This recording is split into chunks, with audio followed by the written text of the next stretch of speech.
Mandatory minicamp underway for the Buffalo Bills, and James Cook shows up in attendance. Jeremy and Joe, good morning. We bring in Mr. Sal Capaccio to give us the recap of what happened yesterday. Maybe also throw us an opinion on the most famous Joe. It's Joe's birthday today, Sal, and somehow we got into the most famous Joes because he also shares a birthday with Joe Montana. That's why, Joe Montana. Ooh, the most famous Joe. Who's the most famous Joe? Man, I mean, we live in a sports world like we all do here. So we're going to go Joe Montana, Joe Namath, Joe DiMaggio. Yep. Right? It's a good question. There's got to be a. I got a few people that I believe are got to be just full on Yankee fans that are like it's Joe DiMaggio in a runaway. I think Joe DiMaggio is one of maybe the first name I came to because baseball it's America's pastime and the sport that was so beloved and watched for so many years. Now I know that football is there now, but I mean he's been mentioned in movies and songs and things like that, right? I mean. Hey, where have you gone, Joe DiMaggio? Right? A nation turns its lonely eyes to you. That's it. Like literally, because of that, it's a big deal. Yeah. He also played 80 years ago, which I think makes it tough for him to still be the most famous Joe. But. That's right. There's also the conversation like what is famous, your name, or if you walk in a room, people will recognize you. Yeah. Anyway, that's right. Well, my college roommate's name was and still is Joe. And he would be upset whenever someone would be like one of those things where someone says, oh, that's Joey blank, Joe this. Like, just use it as a general term. You've heard that before, right? Mm-hmm. You might call the guy Joe Donuts, right? Something like that because he eats a lot of donuts. And he would be like, man, it's such a, like, he just hated that. I don't know how you feel about that. But that, to me, is also like the famous Joe. Joe is just the famous name you use as a generic term for somebody. Sure. Yep, I've heard that. Average Joe is Average Joe. Average Joe gets thrown out there. You're not Average Joe. No, though. he's Happy sneaky. He's Joe. sneaky. Your birthday? Joe. Yeah. Sneaky Joe. That's right. All right, Happy Sal. birthday to you. How many Joes in attendance? Joe Brady, Joe Andreessen, Joe. Is that it? What was their Joe? They're going to trade for Joe Mixon. There you go. And Joe Flacco. Could you make an entire NFL team of Joes? Joe Flacco, Joe Milton, Joe. Oh, right, all right. I'm looking over the roster right now. I don't think there's any more Joes. There's a Josh. There's a couple Joshes. And we had a James. Ooh, yeah. Speaking of Joe Andreessen, real quick, he picked off Josh Allen yesterday. Oh. So that was pretty cool. We talked with him a little bit about it. There's a little him talking about it, little embedded tweet. Alex Brasky had the video rolling, so I used his embedded tweet in my story at WGR550.com. So you can check that out. But really nice play by Joe Andreessen, actually. Dropping from his linebacker spot and just kind of stepping in front of a crosser.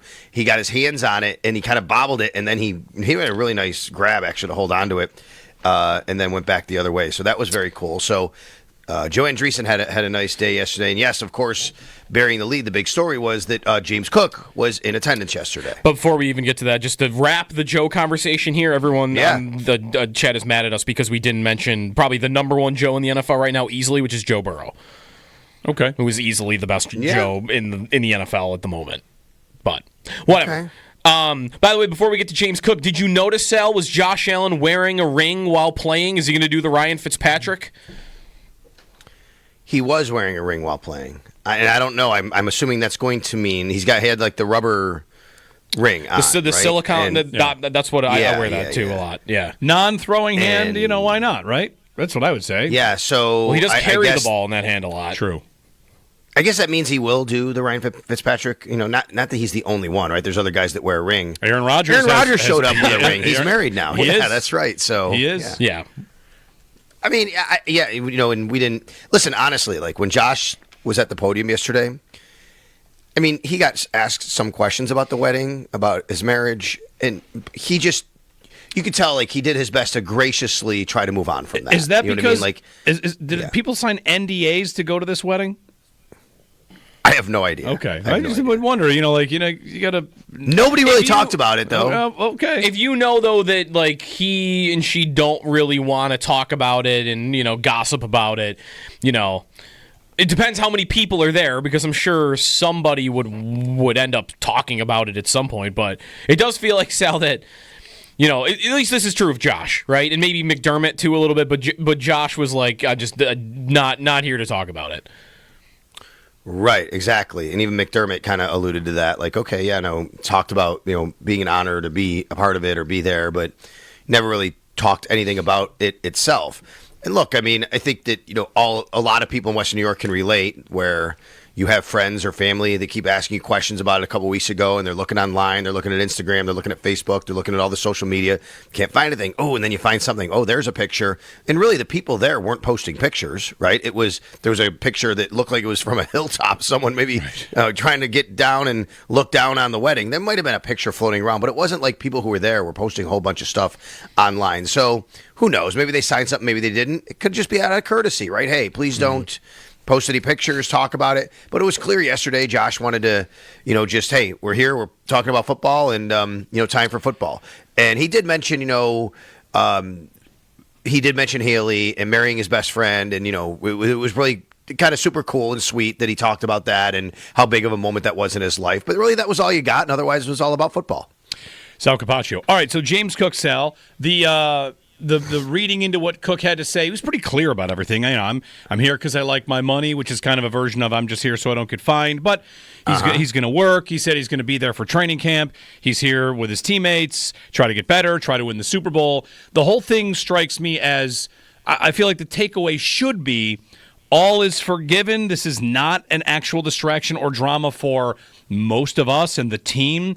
It's a situation where he kind of accepts the reality of this, which is he's in a tough spot and he's going to have to go prove what he's worth if he wants to make the top dollar that he might be after or whatever, more than the Bills are offering. It feels like there's an acceptance here from Cook, and we can all kind of just move on. I think that's right, Jeremy. Few things here. Number one, I don't think anything needed to be forgiven. Use that word, because I don't think anything was ever like anybody mad at each other, right? You know what I mean? Like, I don't think that ever happened. He didn't have to be at OTAs. He wasn't. Brandon Beane talked glowingly and said when he'll be here, and we're confident he's going to play for the Buffalo Bills in 2025, and we love Jimbo. So I don't think anything needed to be forgiven. And James Cook, on that note, said that he's not mad at anybody. Like, there's no ill will. He said he said something about the fact that like he doesn't have like bad feelings against anybody really in life. Like, that's not the kind of person he is. He understands there's a business side of it that goes along with this. So I don't think there was anything that had to be forgiven. I do think though that all of the talk and the speculation, the wondering, all of that is kind of out the window now because he's here, right? And it's not like he's going to show up today and leave. I guess that could happen, right? We get out there today and he's not there. It's not going to happen, but that could happen. So he's here, and it's like, okay, well, that was squash. We did It's Always Game Day in Buffalo yesterday, Matt Bove and I, and people can check it out. It's obviously in your audio feeds and at Sal Sports on YouTube. And one of the things that it struck me was, man, we spent so much time thinking about and talking about James Cook, not just us, but nationally. I think he was the guy. Wouldn't you say more than anyone, he seemed like the guy that people would talk about who might not be at camp? There were other guys, but now yesterday it turned to, oh, James Cook's here. But guess who isn't? Terry McLaurin, TJ Watt, Trey Hendrickson, Shamar Stewart, Jonnu Smith. Like, It's just kind of weird, right? That suddenly, oh, that thing in Buffalo? Yeah, that's not even a big deal anymore. Look at over here, though, what's going on. And then when it comes to James Cook and his future, I agree with you 100%, which is I think he realizes that, this is a tough spot for him. He wants to get something done. There's no doubt about that. He even talked about how running backs should be more valued for all that they do, from running the ball and catching the ball and pass blocking. He talked about all of that. He said he'd love to be on the field more. He doesn't keep track of snap counts. But yes, of course, when someone said, would one of your goals be to be on the field more? Yes, like all of those things. I think that's natural football stuff. But I also think that he wants to show that, hey, I'm very valuable to this team and I'm a valuable player in this league. And, I would like to be paid. But there's nothing that suggests to me that anything's like that on the horizon. Yep. Now, when it comes to training camp, he said he'd be there, but later he answered a question that kind of maybe opened the window in the door, I should say, to maybe he shows up to camp but he doesn't do anything. He didn't say that would be the case, but there was a question. Like, he said something like, we'll see when it comes to camp or something like that. Almost an idea in like, hey, I'm going to play nice now and hope that kind of leads to us re-engaging. Yeah. But if 7 weeks go by and we're not any closer, then I'm going to do something. That's one thing we brought up. Like, sometimes guys will do this as a show of good faith. Do you get the impression that Cook is maybe attempting that here? I think it's part of it, but I think the number one thing is what he said at the outset. Yeah. Why money. are you here? Money. Because I like my money. Yeah. That's what he said, and he doesn't want to get fined. And look, I mean, the fines would add to over $100,000, and people can squawk at that for how much money these guys make. I mean, he's making a $5 million base salary, but it's still six figures. It's a lot of money, right? And that's what he said. At the same time, yes, I think that there's probably good faith there. I also think, look, I think also listening to James Cook talk, I don't think this should be forgotten what he said. He said he views himself as a leader, and this is his team. And not only is he here, but when asked why are you participating? You could also show up. You don't get fined, and then you don't have to participate. And he said, because I'm a leader, this is my team, and I want to be out there with my teammates, and I want to win a Super Bowl. And I think that should matter to people, and I think that should matter to the Buffalo Bills and to his teammates. I think it does. Yeah. How much, Sal, would you attribute more than just this specific person and situation to him showing up? Like, it's almost amazing, I think, that the Bills have gone so long with this coach, this GM, where they've not had a holdout situation or even like a hold-in situation. I don't have a list in front of me of, how many of those every team has had in the last 8 years. There's probably a team or two, I'm sure, that also hasn't gone through it. But here's the Pittsburgh Steelers going through it, and the Bengals, it feels like there's something every single year. And the Chiefs went through it with Chris Jones. The Chiefs, right? Chris Jones maybe there's more. He sat out a regular season game. Yeah, Chris Jones, that's right. And the Bills, it's just, I don't know if this sounds like it's taking credit away from Cook, but the Bills just, whatever it is about their culture and their facilities, and it never gets to this point. Part of it is the foresight, right? Being all the guys he just negotiated had another year of term, and he did it before they got to. And there's no franchise tagging. Like they get things done kind of early. So I feel like that's one spot where the Bills are proactive that prevents that kind of stuff. That's right. So I think, there's a sentiment out there from some people that maybe sometimes they extend guys too early. But the Bills' philosophy is let's get ahead of it. Let's extend early so we don't have these situations, and we have really good players locked up long term. Is there risk in that? Of course there is. You extend a guy a little early and you're like, look back in that contract. Maybe they gave him a little too much money a little too early. But at the same time, now you have that guy. He's locked up. I've always said this. The two words I think Brandon Beane really loves, cost certainty. That's what it comes down to. When Brandon Beane can get cost certainty for the future so he can operate not in the here and now and over the next few years, that matters a lot to how he can build the roster, how he can structure contracts. And that's really why you extend Josh Allen with a couple years left to make sure that you kind of make him whole for his value, but also understand what he's going to cost in the marketplace. You extend the other guys that you did this year and guys you have. That's number one. Number two is, hey, I do think there's something to the culture of the team. And, hey, what did James Cook say? I'm a leader. This is my team. I want to be here with these guys, right? Those are things you say when you really believe that it's not just about, of course, I'm going to get fined. I want my money. But there's something about being here. And when you come to the Buffalo Bills and you're a part of this culture, you're a part of this group, I think the pressure, if you want to put it that way, but I don't mean it in a bad way, the pressure of not disappointing your teammates and your organization and the people around you because you love them so much, because you want to be there for them, that's a real culture. It really is. And we've debated it over the years, but to me that matters. And I think that's something that's happened here. I mean, Showman Bulldog, we're talking about it yesterday. I think Bulldog said something like, it's just amazing how they just don't step on landmines as they walk through the fields, right? It just never happens. And it's truly amazing with this team. I think, Sal, there's a modern day, well, not modern day, but at the moment example of this, the Florida Panthers. We talked about this a little bit the other day. Like, why do they all play with this certain style? And why do they all sign there? Like, income tax, this and that. But the other thing they've got is they've got a winning program, and whatever they have down there, you want to talk about it being culture or Paul Paul Maurice or the way that. But like the on ice attitude that they have, you're right. Like it's buy-in. There are guys that weren't like that on other teams, and you get there, and when everybody else is acting in one way, like 100%, you feel like I can't be the only one that's doing this on my own. And Sabres fans. Okay, Leslie, can I extend that out for 1 second and say how many times over the years have there been a guy that maybe he's had some trouble with other teams in the past? Maybe he's been in trouble with the law, whatever. And,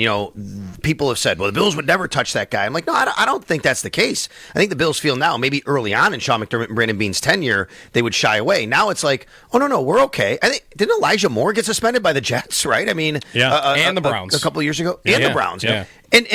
But the Bills now have built this room and this culture where they're like, no, this player's going to come in here and say, oh, I need to live up to the expectation of these guys around me. Like, I'm not going to be the guy that falls out of line in this group. I think that matters. What did Devontae Adams say? Did you guys see his quote? No. Devontae Adams goes to the Rams, and yesterday I think he held some media availability. Yep, I saw this. And I didn't dig into it, but apparently the quote was something like, everybody here is in a good mood and treats each other well. It's not like a dark cloud hanging over the building. And trust me, I've been in those situations recently. Oh, yeah. That's what he said. Yep. Yeah.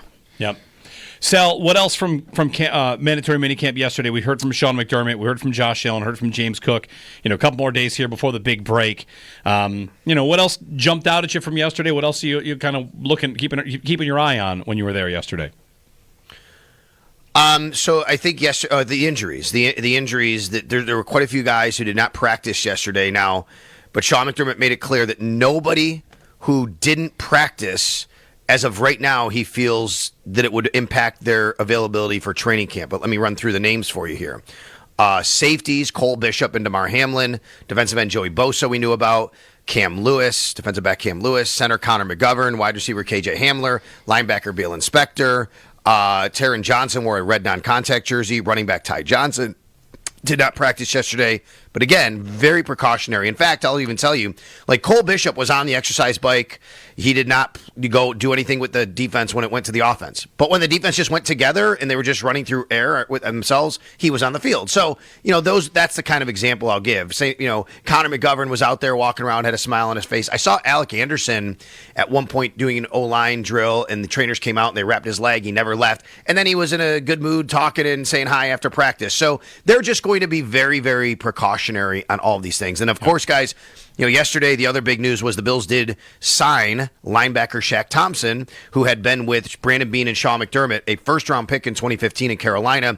Had some excellent years in Carolina, part of that Super Bowl team with them, his rookie year there, and had some injuries lately, but now he comes into a Bills linebacker room that he could add depth to that particular room. He can add flexibility to that room. He is older. We'll see if he can have anything that can be of significance at training camp. And I do think that this is a little bit about, Bale Inspector as well, to me, that the fact that he just can't seem to get on the field and stay on the field.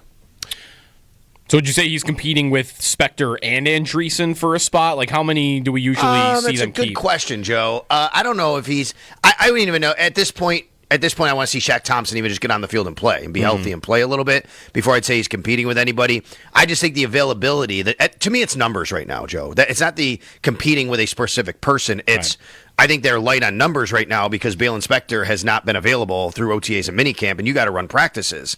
Because besides him, you got Bernard Milano, Dorian Williams, Joe Andreessen, Eddie Ulofoshio, and then an undrafted rookie named Keontae Jenkins. So really, you only have 5 guys. He adds a 6th, and then the undrafted rookie's a 7th. So you need guys there. So we'll see about competing with actual people.